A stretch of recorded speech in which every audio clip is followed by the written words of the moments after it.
The world tells you to quit your job, to follow your passion, to jump and the net will appear. I believed that lie. I lived that lie. 3 years ago, I did it. I walked out of a high-paying, stable corporate job to become a full-time entrepreneur. And for the first 6 months, it was pure, unadulterated freedom. I felt like a winner. I felt like the hero of every motivational speech I'd ever watched. But here's the truth they don't tell you. The one that nearly drove me to bankruptcy and back into the corporate cage with my tail between my legs. The mistake that nearly destroyed me. This isn't a success story. This is the story of my single biggest failure, and it is a warning you absolutely must hear before you even think about handing in your 2-week notice. Let me set the scene. I was working as a director of marketing, making 6 figures. I was comfortable, too comfortable. I felt the familiar itch, that calling to create, to be my own boss. So I started building a side hustle. It was successful. It generated passive income. The math was simple. If I could make $3,000 on the side, imagine what I could make if I dedicated 60 hours a week to it. I bought into the common wisdom, burn the boats. The idea is that if you remove your safety net, you are forced to succeed. It sounds romantic, doesn't it? It sounds like the advice a hero would take. So I quit. I was glowing. My coworkers were jealous. I told everyone I was finally free. I took a 2-week vacation to celebrate, and then I sat down, ready to conquer the world. The first 3 months were fantastic. I was energetic. I was productive. I was running on pure adrenaline and the novelty of being my own boss. I launched my first product. Sales were good. I felt validated. Then the 4th month hit, and the 5th, and the 6th. The adrenaline ran out. The novelty wore off. And the single biggest problem in my entire plan began to emerge. It wasn't my business idea. It wasn't the market. It was something internal. Something I had been sheltered from by the structure of my corporate job. The first mistake was a classic, underestimating the time delay for income. Everyone tells you to save a 6-month emergency fund. Great advice, but deeply flawed. 6 months of living expenses only buys you peace of mind. It doesn't buy you runway to build.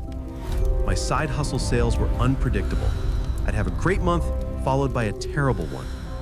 The anxiety started to creep in, whispering, what if next month is 0? But the fatal mistake, the one that nearly destroyed me, was this. I never established the peace buffer fund. Everyone talks about the emergency fund for a broken car or a medical bill, but nobody talks about the peace buffer fund. The PBF is the 1-year financial runway that allows you to make decisions based on strategy, not panic. I was so focused on replacing my salary that I failed to secure my mental peace. By month 7, every decision I made was tainted by fear. Should I invest in this necessary marketing tool? No, that money needs to cover next month's rent. Should I spend 2 weeks refining this product? No, I need a quick cash product now. My business shifted from a strategic pursuit to a desperate scramble for survival. The outcome? My passion, my dharma, became a source of pure stress. I started to resent the work I used to love. I wasn't an entrepreneur. I was a hostage to my bank account.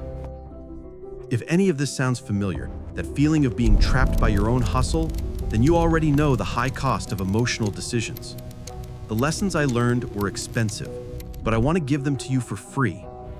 If you want to keep receiving these unfiltered truths and strategic intelligence for a better life, take a moment to hit the subscribe button right now. That small action ensures you never miss a future life-changing warning like this one. Now, let's get into the crucial part. How do you avoid the mistake that nearly destroyed me? I learned that the entire narrative of quit and burn the boats is designed for the 1% who had unlimited capital or the 99% who want to sell you a course. For the rest of us, we need a smarter rule. Here is the unbreakable rule of transition, a concept I call the rule of parallel stability. The core premise is simple.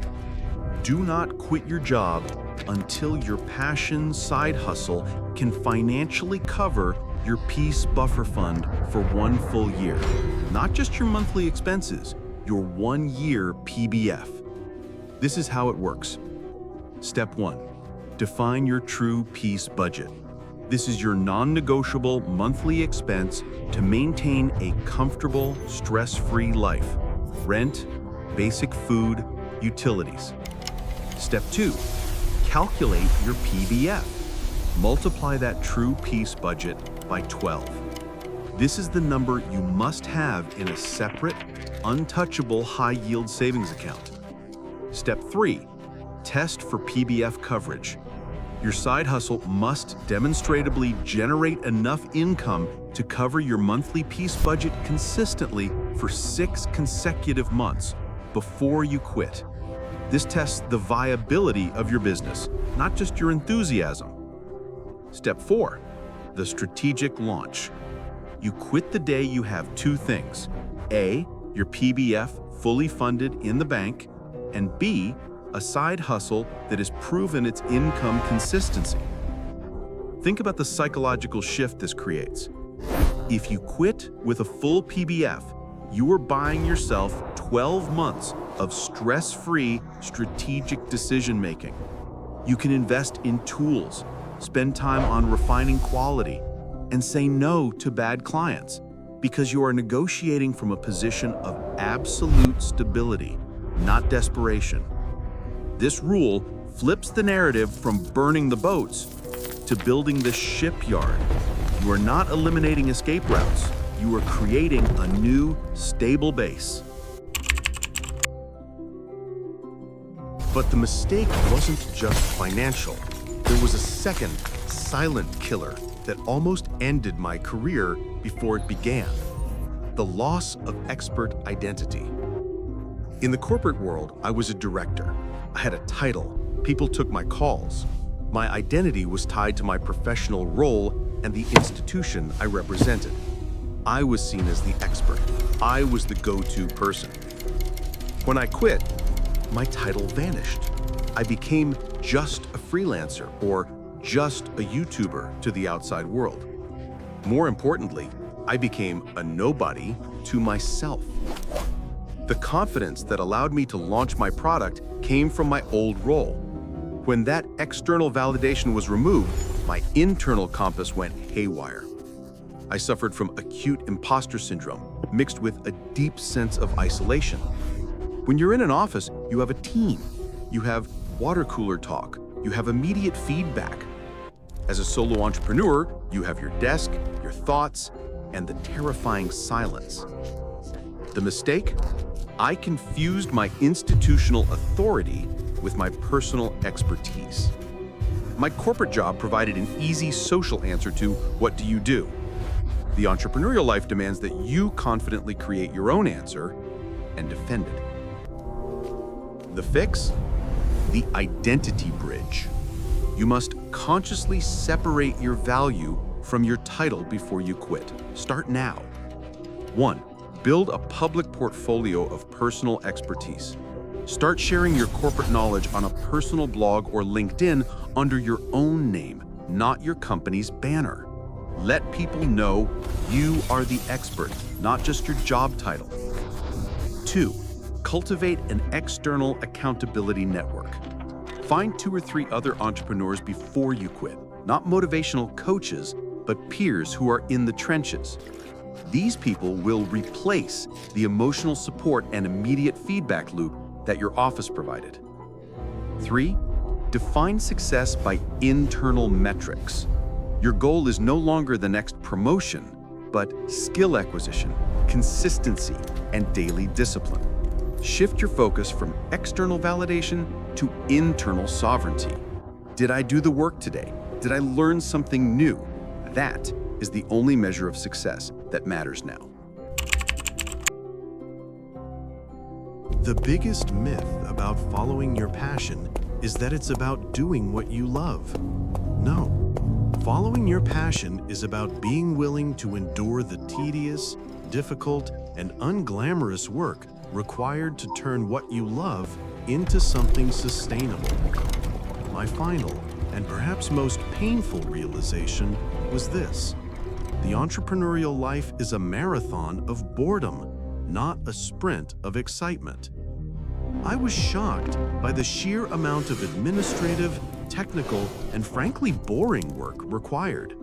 My old job had departments for finance, legal, HR, and IT. Now I was all of them.